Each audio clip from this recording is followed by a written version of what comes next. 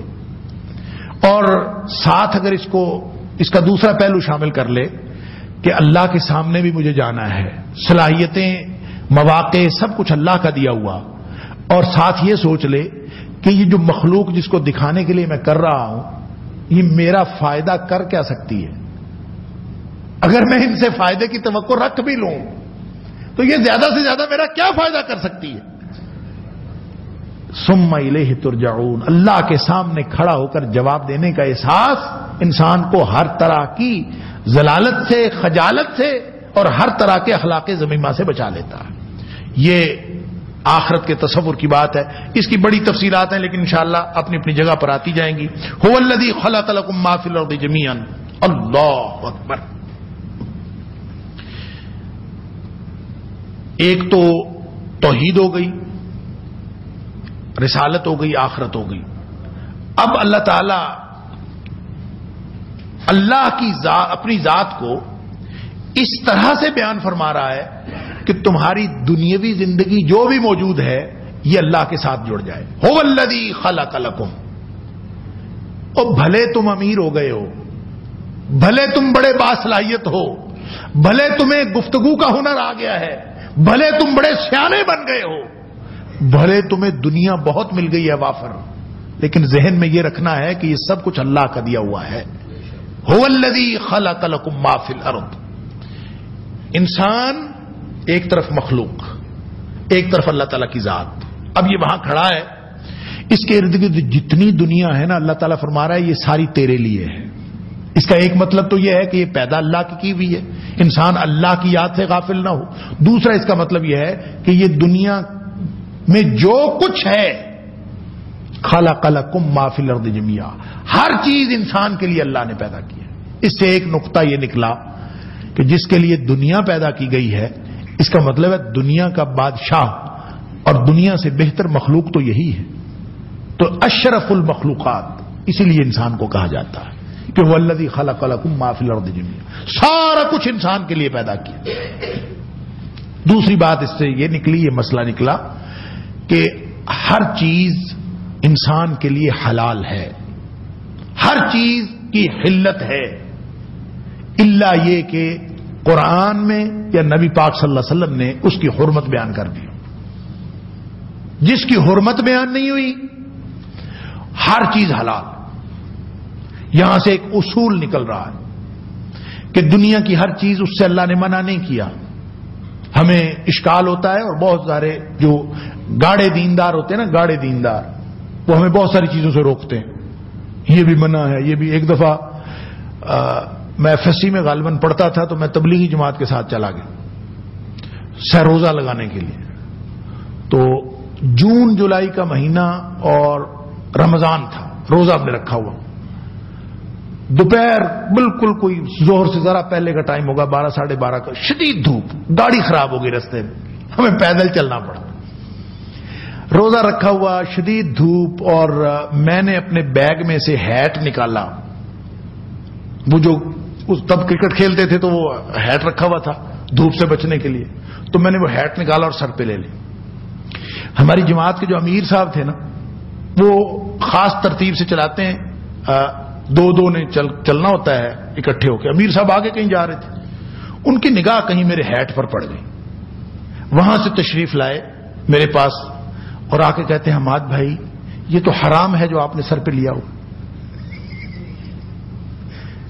جب میں اس وقت ایف ایس سی میں پڑھتا تھا اور علم بھی کوئی خاص نہیں تھا, اور ظاہر ہے میں اس سچویشن میں کچھ نہیں کہہ سکا. میں ان کو کیا کہوں, میں دھوپ سے بچ کے جا رہا ہوں, اتنی شدید دھوپ ہے, اب اگر یہ حرام ہے تو میں کیا کروں. اچھا مجھے سمجھ نہیں آئی میں کیا کروں, تو انہوں نے مجھے دوبارہ ارشاد فرمایا کہ اس کو اتار دو. تو اللہ تعالیٰ بھلا کرے, ایک کوئی آدمی جو میرے آگے یا پیچھے جا رہا تھا, ذرا بڑی عمر کا تھا, بس وہ امیر صاحب کو پڑ گیا. اور امیر صاحب بھی اردو سپیکنگ تھے اور وہ آدمی بھی اردو سپیکنگ تھا, اور اس نے کہا کہ بچہ بیچارہ دھوپ سے بچ کے جا رہا ہے, اور کیا حرکت کر دی ہے اس نے کہ آپ نے اس پہ حرام کا فتویٰ لگا دیا کہ دھوپ سے بچنا حرام ہے. اچھا یہ وہ باتیں ہیں جو انسان کی سمجھ میں نہیں آتی. اللہ تعالیٰ فرماتا ہے کہ هو الذی خلق لکم ما فی الارض جمیعا. اگر ہیٹ کو حرام قرار دیا ہے شریعت نے تو پھر وہ حرام ہوگی, اور اگر نہیں تو ہر چیز حلال, وہ زینت کی چیز ہو یا استعمال کی چیز ہو. قل من حرم زینت اللہ التی اخرج لعبادہ, جو چیزیں اللہ نے پیدا اپنے بندوں کے لیے کی ہیں وہ حرام کیسے ہو سکتی, کس نے حرام کی. ہاں وہ چیز حرام ہو جائے گی جس نے نبی پاک صلی اللہ علیہ وسلم نے کہیں دلیل آ گئی, اللہ کے رسول صلی اللہ علیہ وسلم جانوروں کے بارے میں فرمایا احلت لکم بہیمۃ الانعام الا ما یتلی علیکم, سارے جانور حلال ہیں, چرنے والے درندے نہیں, جو گھاس چرنے والے سارے جانور حلال ہیں, الا ما یتلی علیکم, سوائے اس کے جن کے نام بتا دیے جائیں کہ یہ حرام ہے. اب اس سے ایک اصول نکل آیا کہ معاملات اور اشیاء میں ہر چیز حلال ہوگی جب تک اس کے اوپر حرمت کا حکم نہ آ جائے. ٹھیک ہے جی, جب تک اس کے اوپر حرمت کا حکم نہ آ جائے ہر چیز حلال ہے.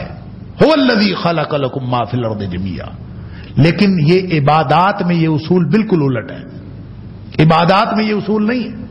معاملات و اشیاء میں جہاں کوئی حکم نہ ہو اس کی اصل حکم کیا ہے, اس کا حلت کا حکم ہے.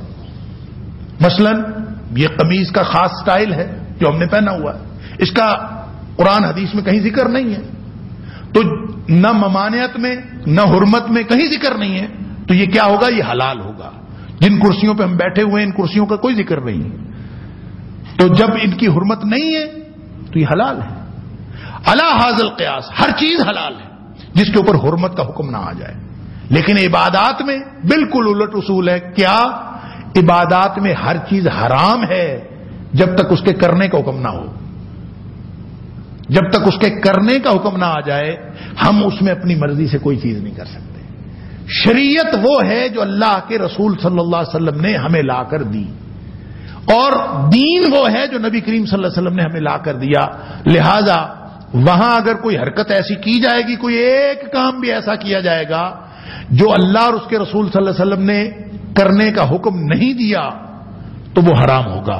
من عامل عملا لیس علیہ امرنا, کسی نے اگر ایک کام بھی ایسا کیا جس کے اوپر ہمارا حکم نہیں ہے, نبی پاک صلی اللہ علیہ وسلم فرماتے ہیں فہو رد, وہ اللہ کے ہاں ریجیکٹڈ ہے, کوئی حیثیت نہیں اس کی. تو یہاں سے یہ بالکل دو, یہاں سے اصول جو نکل رہا ہے انسان اشرف المخلوقات, اور یہ زمین یہ دنیا اللہ کی نعمتیں یہ سب انسان کے لیے اللہ تعالیٰ نے پیدا کی ہیں, اور جو بھی چیز اللہ تعالیٰ نے پیدا کی ہے انسان کے استعمال کے لیے وہ استعمال کر سکتا ہے جہاں تک اللہ اور اس کے رسول صلی اللہ علیہ وسلم کی خلاف ورزی نہ ہو. کوئی شخص اگر انہی اشیاء کے استعمال میں فضول خرچی شروع کر دیتا ہے تو فضول خرچی دو قسم کی ہے.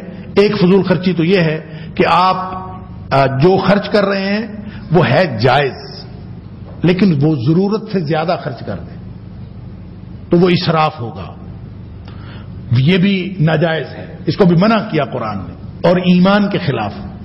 دوسری فضول خرچی یہ ہے کہ چاہے آپ تھوڑا خرچ کر رہے ہیں چاہے زیادہ خرچ کر رہے ہیں, لیکن وہ خرچ کرنے کا مقام ایسا ہے کہ جس کے بارے میں شریعت نے منع کیا ہے, بات ہی ناجائز ہے کہ اس کے اوپر آپ خرچ کر رہے ہیں. سگریٹ نوشی پہ خرچ ہو رہا ہے, فضول باتوں پہ خرچ ہو رہا ہے، لہو و لعب پہ خرچ ہو رہا ہے، یا اپنے تکبر کے لیے خرچ ہو رہا ہے، لوگوں کو دکھاوا کرنے کے لیے خرچ ہو رہا ہے، علی ھذا القیاس اگر خرچ کرنے کی جگہ ہی غلط ہے تو وہ تبذیر ہے.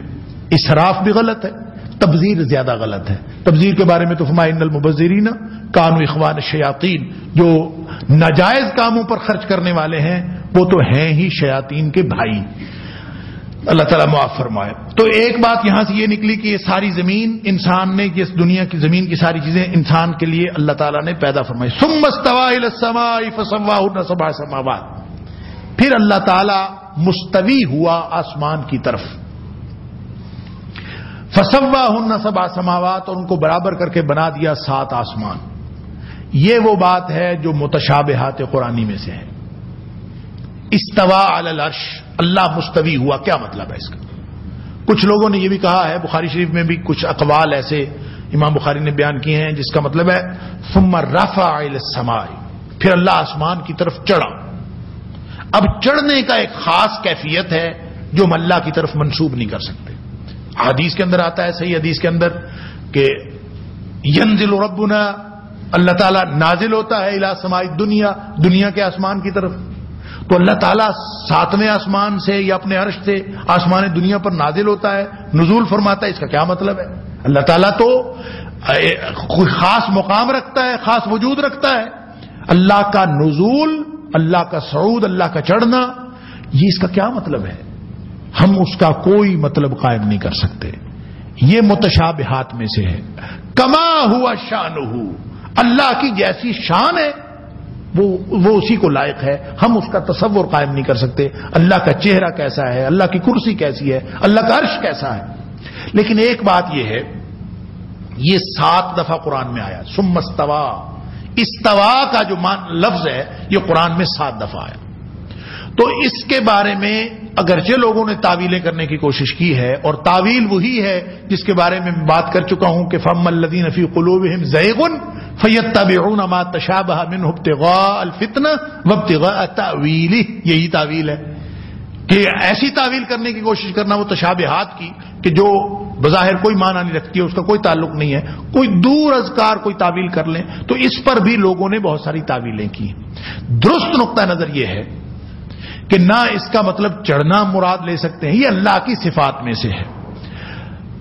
علامہ ابن جریر نے ربی بن انس رحمت اللہ علیہ کا قول، حضرت انس بن مالک رضی اللہ تعالیٰ عنہ کے بیٹے ہیں غالباً، ان کا قول نقل کیا ہے کہ یہ استوا الی السماء ہو یا استوا علی العرش ہو، اس کا یہ اللہ کی صفات میں سے ہے. اللہ کی صفات کا ہم اندازہ نہیں کر سکتے، اور اللہ کی صفات کے بارے میں کوئی تصور قائم کرنا، اگر ہم اس کو مجسم مانیں گے اور کوئی تصور قائم کریں گے تو یہ غلط ہوگا. اللہ کی صفات کے بارے میں یہ نقطہ نظر رکھنا چاہیے، کما ہوا شان ہو، جیسے اللہ کی شان ہے ویسے ہوا ہے. ہمیں نہیں پتا وہ کیسے اللہ تعالیٰ وہاں پہ. بعض لوگوں نے اس کا ترجمہ کیا متوجہ ہونا، متوجہ ہونا، پھر اللہ تعالیٰ آسمان کی طرف متوجہ ہوا. اس کا بھی مطلب یہ ہوگا کہ اللہ کی توجہ پہلے کسی اور طرف تھی، اب کسی اور طرف ہوئی. اللہ کی ذات میں تغیر لازم آتا ہے، اور تغیر یہ اللہ کی ذات کے نوعیت کے خلاف ہے، ایسا نہیں ہو سکتا. لہذا یہ بھی نہیں ہم کہہ سکتے. لہذا کیا کہیں گے؟ تو مستوی ہونے کا معنی مستوی ہونا ہی کر دیں. ثم استوى علی العرش ثم استوى الی السماء، پھر اللہ عرش کی طرف مستوی ہوا، عرش پر مستوی ہوا، آسمان پر مستوی ہوا. ہم اس کا معنی کرتے ہی نہیں، ضرورت کیا ہے؟ یہ اتنی اہم بات ہے، استوا کا معنی نہ کرنا اتنی اہم بات. یہ مجھے بتائی مولانا عبدہ الفلاح، اللہ تعالیٰ ان کی مغفرت فرمائے، فوت ہو گئے. وہ قرآن پاک کے مفسر تھے، اور ایک مختصر حاشیے کا قرآن آپ کو بازار میں ملتا ہے، اشرف الحواشی، اگر بعض لوگوں نے شاید دیکھا ہو. اس میں 2 ترجمے ہیں اور ایک مختصر حاشیہ ہے. اور ترجمے تو غالباً ایک علامہ وحید الزمان کا ہے اور ایک کسی پرانے بزرگ کا، وہ بھی پرانا ترجمہ ہے. نہیں، اشرف علی تھانوی کا نہیں ہے رحمت اللہ علیہ کا، کسی اور بزرگ کا، شاہ رفیع الدین کا اور علامہ وحید الزمان. یہ 2 ترجمے، ایک لفظی ایک با محاورہ. اور 7 حاشیہ ہے. بہت جامع قرآن، جامع حاشیہ. وہ جو حاشیہ لکھا ہے نا وہ مولانا عبداللہ الفلاح نے لکھا ہے. اس کے اوپر اگرچہ نام نہیں ہے لیکن میں خود ان سے ملا ہوں، ان کے بالکل جب بستر پہ تھے اور ان کا وہی جو علالت والا دور ہے فیصل آباد میں، تو میں ان سے ملا تو انہوں نے میرے ساتھ اور بزرگ تھے، ان بزرگوں سے وہ گفتگو کر رہے تھے، میں تو بس وہاں پہ بالکل خاموش سامع تھا. تو میں نے ان سے یہ بات سنی، اللہ اکبر، کہ انہوں نے ایک کسی بزرگ کا واقعہ سنایا، ہمارے کسی بزرگ کا. انہوں نے نام بھی لیا، چونکہ آپ لوگ نہیں جانتے میں اس لیے ان کو سکپ کر رہا ہوں. تو انہوں نے نام لیا کہ وہ خواب میں مجھے ملے. میرے ایک جد امجد ہیں مولانا حافظ محمد بن بارک اللہ لکھوی، انہوں نے قرآن پاک کی تفسیر لکھی ہے 7 جلدوں میں پنجابی نظم میں. تو قرآن پاک کی پنجابی زبان میں سب سے پہلی تفسیر وہ ہے، تفسیر محمدی کے نام سے، مارکیٹ میں اویلیبل ہے. کیونکہ آج کل پنجابی پڑھنے کا رواج نہیں رہا، اس لیے وہ کسی حد تک متروک ہو چکی پڑھنے کے حوالے سے، وگرنہ اتنی جامع تفسیر ہے اور ساری اشعار کے اندر، اور اس میں تقریباً 3,500 اشعار ہیں پورے قرآن کی تفسیر میں. لیکن ایک خاص بات یہ ہے کہ اس میں شعریت کا رنگ نہیں ہے، شاعرانہ رنگ نہیں ہے، علمی رنگ میں اس کو وزن کے اندر کیا ہوا. بہرحال وہ کہتے ہیں کہ مجھے خواب میں، یہ مولانا عبداللہ الفلاح نے کہا کہ مجھے خواب میں حافظ محمد بن بارک اللہ رحمۃ اللہ علیہ نظر آئے خواب میں، اور میں نے ان سے پوچھا کہ آپ کی تفسیر میں کیا خوبی ہے؟ تو وہ کہتے ہیں کہ میری تفسیر میں 7 خوبیاں ہیں. کہتے ہیں بس اتنا کہا تو میری آنکھ کھل گئی، تفسیر میں 7 خوبیاں.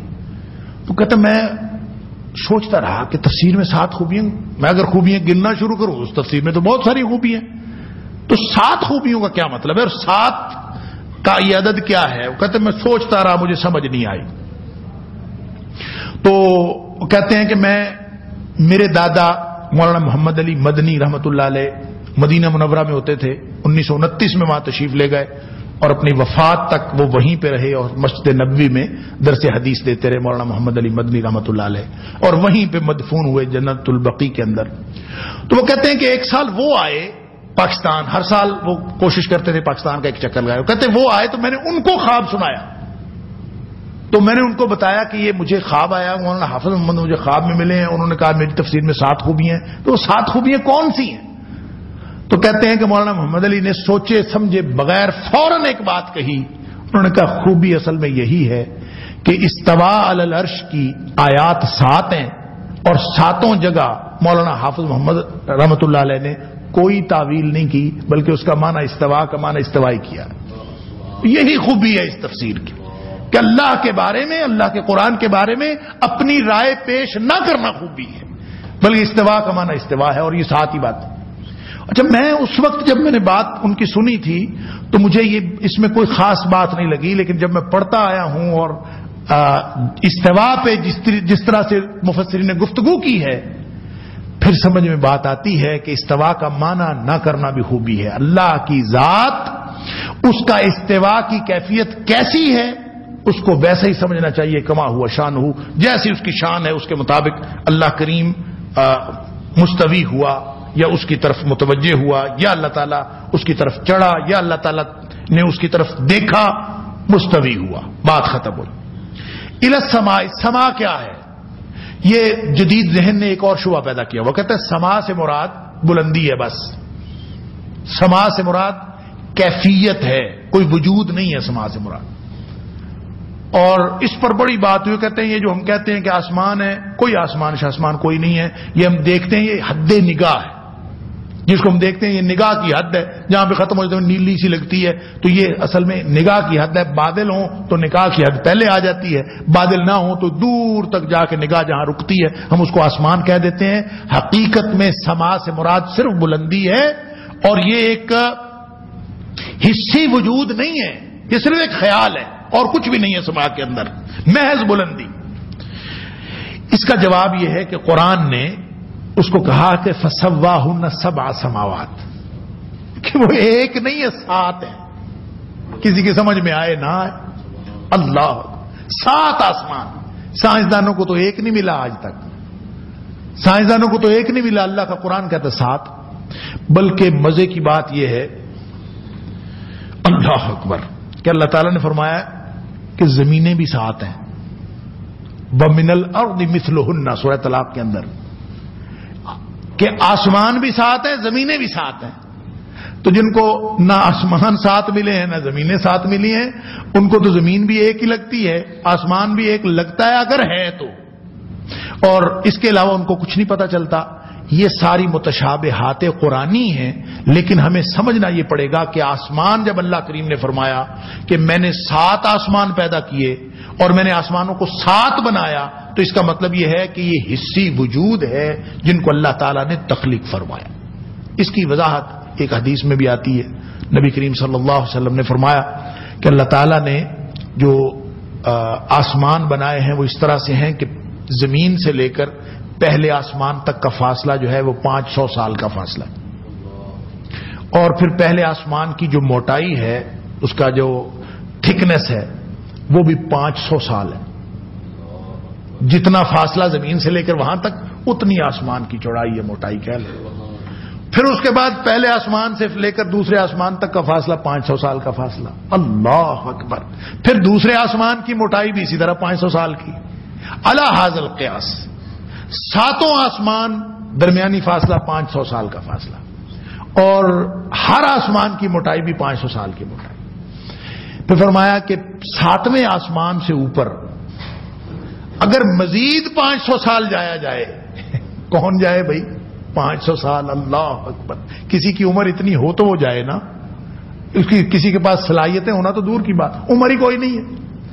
اور مجھے یوں لگتا ہے نبی کریم صلی اللہ علیہ وسلم نے اس کی وضاحت تو نہیں فرمائی، اور میں اکثر کہا کرتا ہوں کہ مجھے یوں لگتا ہے کہ یہ جو سال آپ صلی اللہ علیہ وسلم نے فرمائے ہیں نا، یہ نوری سال ہیں. جیسے سائنسدان بتاتے ہیں نوری سال، اور نوری سال وہ ہوتا ہے کہ جتنا سفر ایک سال میں روشنی طے کرتی ہے نا، اتنا فاصلہ. اور روشنی ایک سال میں کتنا سفر طے کرتی ہے؟ وہ تو ایک سیکنڈ میں 1,86,000 میل سفر طے کرتی.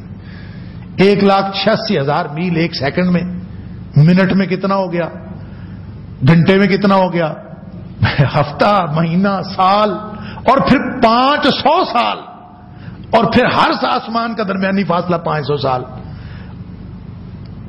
ذہن میں آنے والی بات نہیں، فہم اور ادراک سے بالا تر کوئی بات ہے. پھر 7ویں آسمان سے اوپر 500 سال بعد اوپر جائے تو ان فرشتوں کے پاؤں شروع ہوتے ہیں جن فرشتوں نے اللہ کے عرش کو اٹھایا ہوا ہے. وہ روایات میں آتا ہے کہ وہ بکرے کی شکل میں ہیں، بکرے کی شکل کے فرشتے ہیں. روایات میں آتا ہے کہ وہ بکرے کی شکل کے فرشتے ہیں اور وہ 4 ہیں.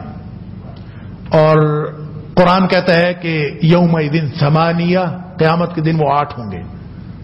اب ظاہر ہے اس سے اور بھی بہت سارے اشکالات پیدا ہوتے ہیں کہ اللہ کے عرش کو اٹھایا ہوا ہے. اللہ کا عرش اس کا مطلب ہے کہ کوئی اٹھا سکتا ہے جتنا بھی بڑا ہو.